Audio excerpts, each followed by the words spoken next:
สบายดีพี่น้องมื้อนี้ก็เข้างานกลางคืนเนาะคืนแรก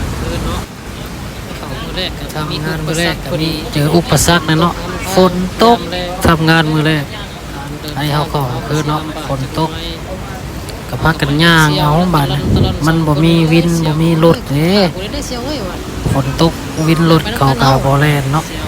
เอาก็เลยจำเป็นต้องได้ย่างไปจากหม่องพักเฮาไปหม่องทำงานก็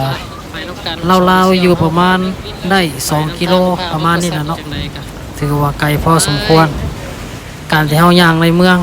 กับย่างในบ้านนอกมันสิแตกต่างกันอีกอย่างฝนมันก็ตกบัดนี้การลำบากในจักหน่อยเนาะเป็นอุปสรรคของวันแรกการเข้างานกลางคืนเนาะพี่น้องแต่จังใดก็อดทนไปก็ได้ย่าง2คนกับเสี่ยวแล้วเสี่ยวก็ย่างน้ำหลังเนาะตะล่อนไปน้ำกันนี่ละเฮ็ดจังไดล่ะฝนตกก็ได้ท่าไปพร้อมเสี่ยว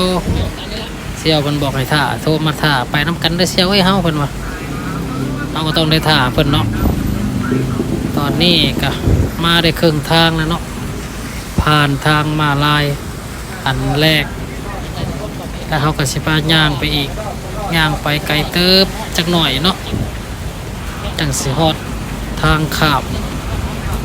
เฮาข้ามไปพุ่นแล้วก็ได้ย่างอีกได้ยังไกลเติบเนาะเพราะว่า